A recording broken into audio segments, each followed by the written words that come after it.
Hello dear students, welcome in my YouTube channel. मैं आप लोगों के लिए कंटिन्यूस वीडियोस बना रहा हूं जिससे कि आप लोगों को हेल्प मिल सके। आज हम एक नया कोर्स लेके आए हैं जो कि एनईपी के सेकेंड सेमेस्टर में, जो न्यू एजुकेशन पॉलिसी है उसके सेकेंड सेमेस्टर में। देखिए, एनईपी में एक अच्छी बात यह है कि उसमें कुछ वैल्यू एडेड कोर्सेज को ऐड किया गया है। ठीक है, उसी के कंटिन्यूएशन में हर सेमेस्टर में उन्होंने एक वैल्यू एडेड कोर्स को करिकुलर के रूप में रखा है। ठीक है, तो उसी में आज जो है हर सेमेस्टर में अलग अलग है, तो वो क्या है, हमारी डेली लाइफ में बहुत यूज होने वाले कोर्सेस हैं। इसी से रिलेटेड आज कोर्स है जो हमारा इस सेमेस्टर में, सेकेंड सेमेस्टर में, एनईपी में सेकेंड सेमेस्टर में। और ये जो को करिकुलर कोर्स हैं ये कॉमन होते हैं, चाहे बीए का स्टूडेंट हो, चाहे बीएससी का हो या बीकॉम का हो, सबके लिए कॉमन सब्जेक्ट है। तो सेकेंड सेमेस्टर में जो सिलेबस चल रहा है, जो कोर्स चल रहा है, उसका नाम है फर्स्ट एड एंड हेल्थ, प्राथमिक चिकित्सा और स्वास्थ्य। ठीक, देखिए ये जो कोर्सेस है, मैंने पहले भी बताया था, आज फिर बता रहा हूं, ये जो कोर्सेस है, इन कोर्सेस का बेनिफिट आपकी डेली लाइफ में भी होना है। और इसके साथ साथ जैसे ये आपके सब्जेक्ट जो आप एकेडमिक बीए बीएससी बीकॉम कर रहे हैं, उसके लिए तो बेनिफिट है ही कि उसको क्वालिफाई करने के लिए, उसकी डिग्री लेने के लिए तो इसमें पास होना इसेंशियल है। इस कोर्सेज को जब तक आप पास नहीं करेंगे आपको डिग्री नहीं मिलनी है। इन कोर्सेज में जो क्वेश्चंस हैं, ऑब्जेक्टिव पेपर आता है, आप देखेंगे कोई भी कॉम्पिटिटिव एग्जाम देंगे आप, जो जनरल्स एग्जाम होते हैं, आप देखेंगे उनमें जनरल साइंस में इस तरह के क्वेश्चंस आपको मिल जाते हैं। तो इन कोर्सेज से पढ़ने के लिए हमको एक तो अवेयरनेस होती है अपनी लाइफ को कैसे हमें जीना, बहुत सारी समस्याओं का समाधान मिल जाता है इन कोर्सेज को पढ़ने से। इसके साथ साथ इन कोर्सेज से को पढ़ने से हमें कई सारे कॉम्पिटिटिव एग्जाम में जो जनरल साइंस के क्वेश्चन है वो भी सॉल्व हो जाते हैं। ठीक, तो मैं पहले भी आप लोगों को क्वेश्चन पेपर को सॉल्व कराया था। इस को करिकुलर कोर्स का भी फर्स्ट एड एंड हेल्थ, प्राथमिक चिकित्सा और स्वास्थ्य में भी मैं जो प्रीवियस ईयर का पेपर है उसका सॉल्यूशन दूंगा विद एक्सप्लेनेशन। ठीक, तो पहले से हमें एक दो लाइन जान लेते हैं। फर्स्ट एड एंड हेल्थ, प्राथमिक चिकित्सा और स्वास्थ्य, इसकी डेफिनेशन क्या है।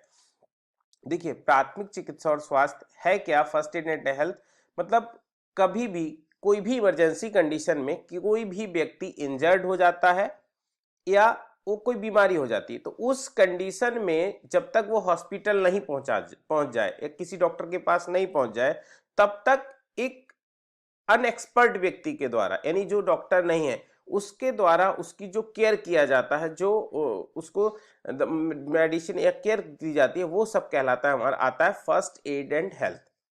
ठीक है, यानी हम उसको प्राथमिक चिकित्सा, जब तक वो डॉक्टर के पास नहीं पहुंचे, हॉस्पिटल नहीं पहुंचे, तो उस कंडीशन में जब व्यक्ति के इंजरी हो गई है या कोई बीमारी हो गई है, कोई प्रॉब्लम हुई है, सडन प्रॉब्लम हो गई, तो उस टाइम पर जब तक वहां नहीं पहुंच रहा, उस टाइम तक उसको किस तरह की केयर की जरूरत पड़ेगी, कैसी केयर उसको देना चाहिए। अब वो डिपेंड करता है किस तरीके की उसको इंजरी लगी है और किस तरह की उसको डिजीज है। तो इसीलिए इसको पढ़ना बहुत जरूरी है कि एक नॉर्मल व्यक्ति भी अगर उसके घर में कोई इंसिडेंट हो जाता है तो उस टाइम भी, क्योंकि ऐसा तो नहीं है घर में हॉस्पिटल है, हॉस्पिटल पहुंचने में कुछ समय चाहिए, तो वो जो समय है वो विंडो पीरियड है। उस विंडो पीरियड में हम अपने उस पर्सन को किस तरह से केयर करें।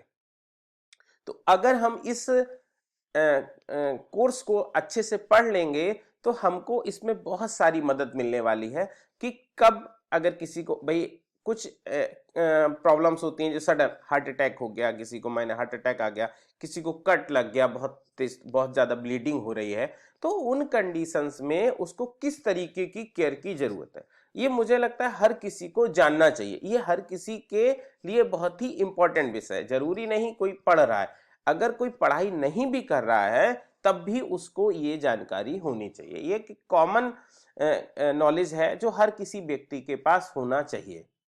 ठीक है, तो तो फर्स्ट एड एंड हेल्थ, प्राथमिक चिकित्सा और स्वास्थ्य क्या है कि अगर मतलब किसी भी अनट्रेंड पर्सन के द्वारा इमरजेंसी कंडीशन में किसी सिक व्यक्ति के लिए, बीमार व्यक्ति के लिए या इंजर्ड व्यक्ति के लिए जो देखभाल की जाती है, जो प्रिकॉशंस लिए जाते हैं जब तक कि वो हॉस्पिटल और या डॉक्टर के पास नहीं पहुंच रहा है, वो सब प्राथमिक चिकित्सा और स्वास्थ्य कहलाता है। ठीक है, तो अब इसी में हमारे जो क्वेश्चंस हैं उनको सॉल्व करते हैं। तो यहां पर देखिए जो पहला क्वेश्चन है, आप देख पा रहे होंगे स्क्रीन पे, विच ऑफ द फॉलोइंग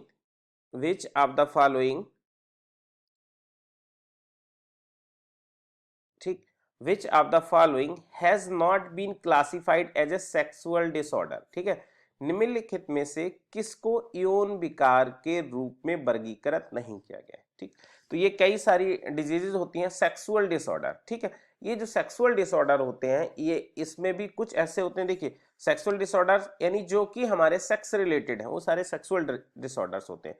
कुछ इसमें से कहलाते हैं एसटीडी। क्या कहलाते हैं? STD, sexually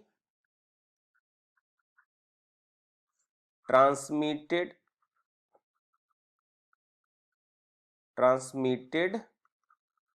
diseases, STD. ठीक है, तो एसटीडी इसमें कौन कौन सा ये देख लेते हैं।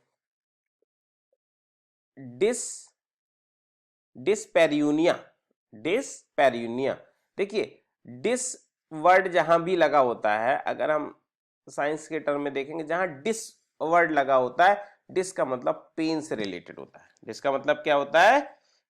पेन से रिलेटेड होता है। तो डिस्पेरियूनिया ये एक सेक्सुअल डिसऑर्डर है। डिस्पेरियूनिया का मतलब है पेनफुल इंटरकोर्स। जब कोई सेक्स करता है तो इंटरकोर्स के समय अगर पेन हो रहा है, दैट कंडीशन इज कॉल्ड डिस्पेरियूनिया। ठीक है, ये क्या है? Painful intercourse. इसका मतलब होता है पेनफुल इंटरकोर्स। ठीक है, यानी ये क्या हो गया? हमारा एक सेक्सुअल डिसऑर्डर है। ठीक, ये हो गया वेजाइनिज्म, विजाइनिज्मस। ठीक है, ये भी एक, जैसे नाम से क्लियर वेजाइना। ठीक है, तो ये भी क्या है? एक हमारा सेक्सुअल डिसऑर्डर है, ये भी सेक्सुअल। प्रीमैच्योर इजैकुलेशन, ठीक, ये भी हमारा कैसा एक सेक्सुअल डिसऑर्डर है। इसमें पूछ क्या रहा है? Which of the following has not been classified as it sexual disorder. तो ये क्रेटिन्यूरिया, यूरिन के साथ क्रेटिन आने लगे, ये किडनी से रिलेटेड हमारा एक्सक्रीट सिस्टम से रिलेटेड डिजीज है ये क्रेटिन्यूरिया। मतलब जब क्रेटिन, यूरिन के साथ क्रेटिन आने लगता है, यूरिन प्लस क्रेटिन। ठीक है, तो ये वाली जो बीमारी है डी नंबर वाली, ये हमारी एक्सक्रीटरी सिस्टम से रिलेटेड है। यानी ये तीनों की तीनों डिजीजेज क्या है? हमारी सेक्सुअल डिसऑर्डर्स से रिलेटेड है। डिस्पेरियूनिया, वेजाइनिज्मस, प्रीमैच्योर इजैकुलेशन। ठीक है, ये तीन सेक्सुअल डिसऑर्डर, यानी इस क्वेश्चन का सही आंसर होगा ये वाला डी। देखिए बच्चों, क्वेश्चन सॉल्व करते समय, क्वेश्चन को पढ़ते समय विशेष ध्यान देना है। ठीक, अब इसमें क्या कि कौन सा यौन विकार नहीं है। क्लियर? अब कुछ क्वेश्चन पूछा जा सकता है इनमें से कौन सा यौन विकार है, तो हमको ये सब पता है। इसके अलावा और भी है होते हैं।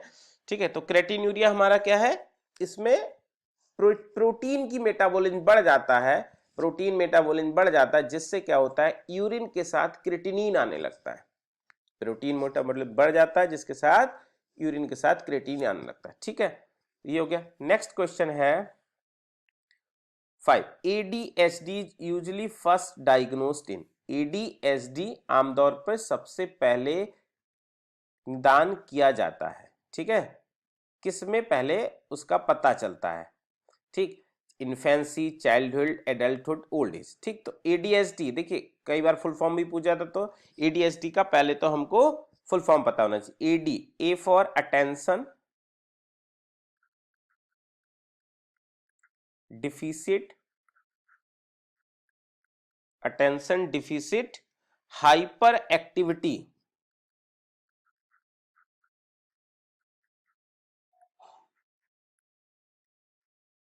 डिसऑर्डर। ठीक है, ये एक न्यूरोलॉजिकल डिसऑर्डर है और किस स्टेज में हो जाता है? चाइल्डहुड में। ये आपका चाइल्डहुड। ठीक, चाइल्डहुड में पता चलता है कि ऐसे बच्चे क्या करते हैं, उनमें न्यूरोलॉजिकल समस्या होता है, अटेंशन सीकिंग हो जाते हैं। ठीक है, वो खुद एकाग्र नहीं हो पाते, किसी चीज को ध्यान से अच्छे से नहीं कर पाते हैं। ऐसे बच्चे क्या करते हैं, अटेंशन, वो अटेंटिव नहीं हो पाते, किसी काम के प्रति एकदम एकाग्र नहीं हो पाते, किसी काम को अच्छे से नहीं कर पाते हैं। ठीक, तो उनको एक्स्ट्रा केयर की जरूरत होती है। तो ये कब पता चलता है हमको कि ये बच्चा हमारा एडीएचडी से ग्रसित है, एडीएचडी उसको हो गया है चाइल्डहुड स्टेज में। ठीक है, क्लियर, यानी ADHD is first diagnosed in childhood. Clear. Next question, steps bone is situated in. ठीक, देखिए अगर हम बात करें एक एडल्ट ह्यूमन के अंदर, एक वयस्क मनुष्य में, एडल्ट ह्यूमन में, एक वयस्क मनुष्य में 206 हड्डियां होती हैं। एक वयस्क मनुष्य या एडल्ट ह्यूमन के अंदर 206 हड्डियां होती हैं, जिसमें से वर्टिब्रे, रीढ़ होती है ना हमारी पीछे, रीढ़, वर्टिब्रे होती हैं आपकी 33 वर्टिब्रे होती हैं। रिब्स, पसलियां, ये जो आगे, ठीक है, रिब्स कितनी होती हैं, 24 होती हैं। इन रिब्स के साथ लगा हुआ एक स्टर्नम होता है, स्टर्नम एक होता है। स्कल, ये फेस बोन भी कह सकते हैं इसको, ठीक है, स्कल, जबड़ा, या कई जगह फेस बोन भी पूछा जाता है कि फेस में आपके कितनी बोन है। ठीक है, इसमें होती हैं आपकी 22 हड्डियां। Bone of upper Liam,